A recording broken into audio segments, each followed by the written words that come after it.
inches by 4-inch oil painting.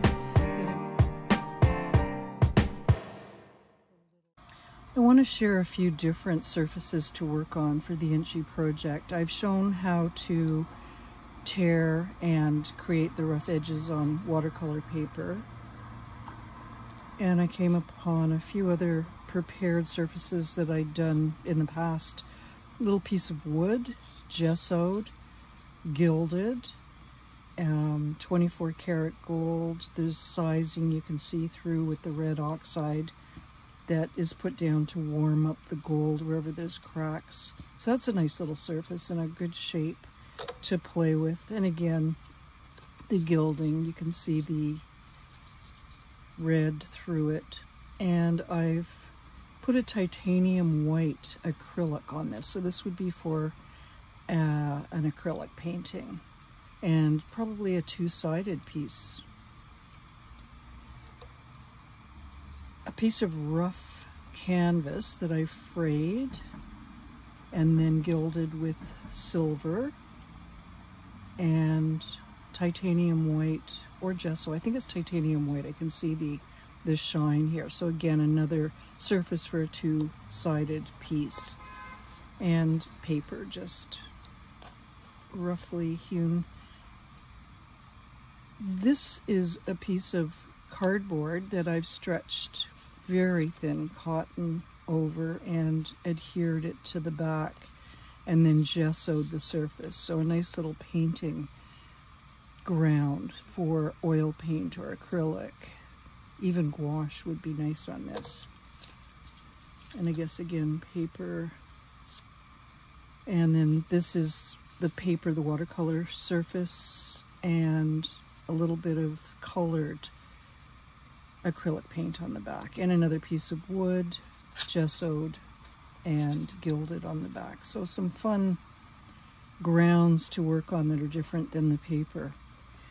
This piece of canvas, I've been saving it since 1982 when I did a little painting, and I'll show you in a sec. That painting that I did is in a little book under here, but what a beautiful piece of canvas this was. Very, very smooth and able to pick up a lot of detail in the oil painting that I did. You can see where it had been attached. I think I cut it from here. Yeah, and stretched it on the board. So this board is back in the 1980s when I was working on pieces from Florence. I got this at Vecchio's in Florence, Italy. Okay, so here is the piece that I actually did on it. It's in a little graphic design magazine back in 1996, and I had been doing a demo for students when a model was posing, I guess, for the drawing, and then I built it up into a painting, and then later I just finished it. And we had a miniature art show, and the president of Sheridan College bought it, which was really quite a highlight for me, Mary Hofstetter. Here I have some gouache that I forgot that I bought, so I think I may pull this out and use it with the watercolor, or use it just on its own. So I've got the white, the black, the three mixing colors, the yellow, the red, the blue, and for some reason there's green, which works for me because I'll be working in the garden. And that's a Winsor Newton package that I've got. I also have another thing that I want to show you, the little bowl for the water, but this from etcherlab.com, designed by Stephanie Law. I have these little porcelain mixing trays, and you can keep your paint dry in there and then wet it and use it again. And there's a nice little second piece in here. Once you get a lot of your colors mixed up, then you can just, you know, plop them in here and you don't have to keep mixing them over and over again. I've got a piece of that stretch saran over here to keep it dry. This is a nice little package to have. when you're going out traveling, and I'll be working in the allotment garden again. I did a few sketches. Let's see if I can easily find them. Oh yeah, here. So I did the sketch of this nasturtium in the allotment, and I will go over how I transferred it onto the paper that I'm going to be using, and then when I go back I'll be able to just start working in the garden again, painting. Okay, again, the drawing that I did when I was in the allotment, and then I needed to take it down in size so it would fit on the paper, the 2" by 2". So I did another little drawing on tracing paper, and then put the graphite on the back, drew it again, laid it down on top of my paper, and went over and did the transfer with a sharp pencil onto the watercolor paper. And then I took my kneadable eraser. Let's just see where that is.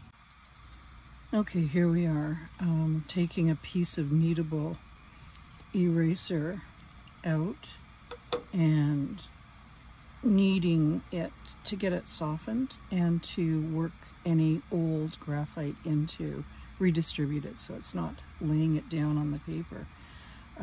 On the transfer that I've done, I just want a hint of a outline drawing so that when I go to work I'm not working on a blank piece of paper, and I have some indication of where I want to stay within boundaries of. So I'm taking the kneaded eraser and just pressing it down and pulling up a little bit of the graphite, and I keep kneading it so that I'm not placing graphite down when I'm really actually trying to pull it back up. So again, I'll be ready to go once I get to the allotment, and I will do another little video of what's in my kit so that you can see some of the things I go with, so that I'm prepared to work and I don't have to start looking around for water or, you know, something to clean my brushes with and whatnot.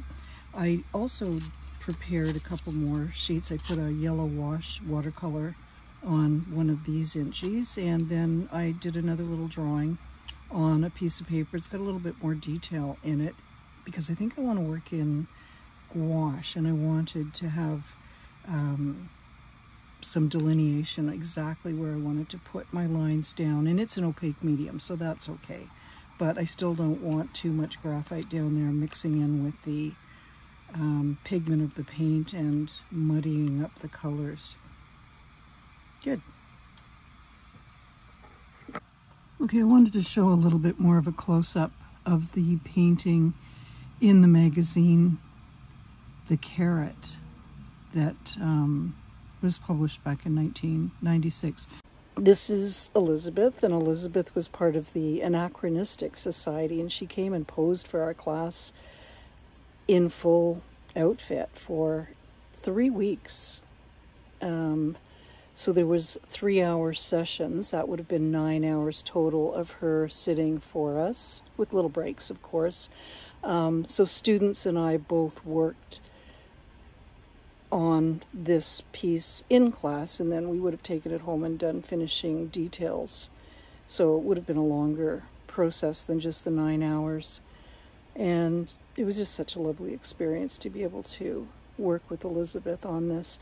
And I also wanted to show the frame that my brother put together for me to highlight the piece. It's about 2 inches by 3 inches, and then there's a canvas framed insert and another insert, and then the lovely gilded wood that he lovingly put together for me, and I thank you, Gary, for that.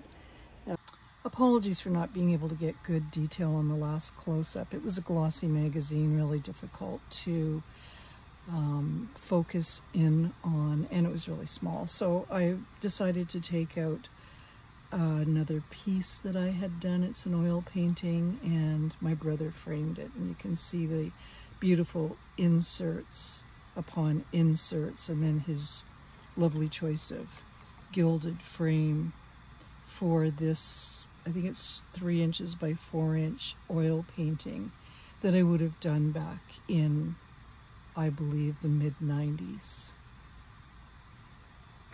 Okay, back to the kit that I'll be bringing when I go out and work in the garden on these little Inchies. I'll be bringing tape. I won't bring this much, but I wanted to have this here so that I could show it to you as a reminder that I'll be bringing tape. I've got my compression gloves, which I wear because they make my hands feel a lot better. I will be bringing sketchbooks, snacks, healthy snacks actually, various, well, here's spray water, bottle of water, my water container, my kneadable eraser, rag,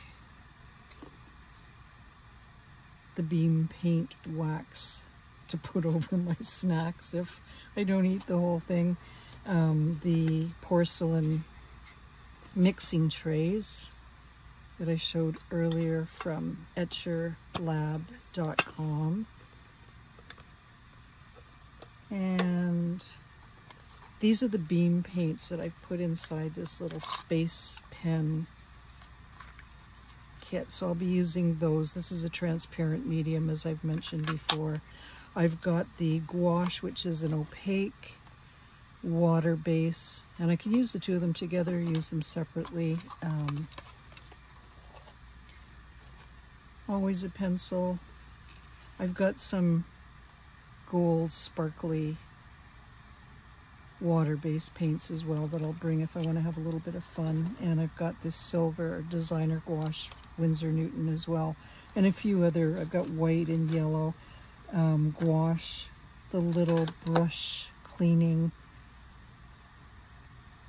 whatever this is called. You can just, it's got a little screen in it so you can rub your brush and really get the pigment off. Plastic pencil, a plastic eraser, the different grounds that I may want to use if I decide to spontaneously do a different kind of painting, drawing on wood or on canvas. My X-Acto knife, and a kit filled with brushes and pencils and pencil sharpeners. And what's in here? Not quite sure. I think it's more paper. Oh, some pieces of artwork that I've already done in the past, and little pieces of glass that I can put some paint on. Yeah. Oh yeah, and some watercolor brushes. So you fill this with water and then you put the little brush snaps into the top, and then you've got a reservoir filled with water that you can keep dipping in your pigment and having, you've got an everlasting supply of water. Well, everlasting for as long as it lasts. Yeah, so that's my kit. And again, I'll be throwing in a few more things. Oh, the drawing board, that will come with me. My, you know, I'll have probably some paper towels as well. So there you go, the kit. They feel better when they're compressed. So I'll be bringing tape, brush,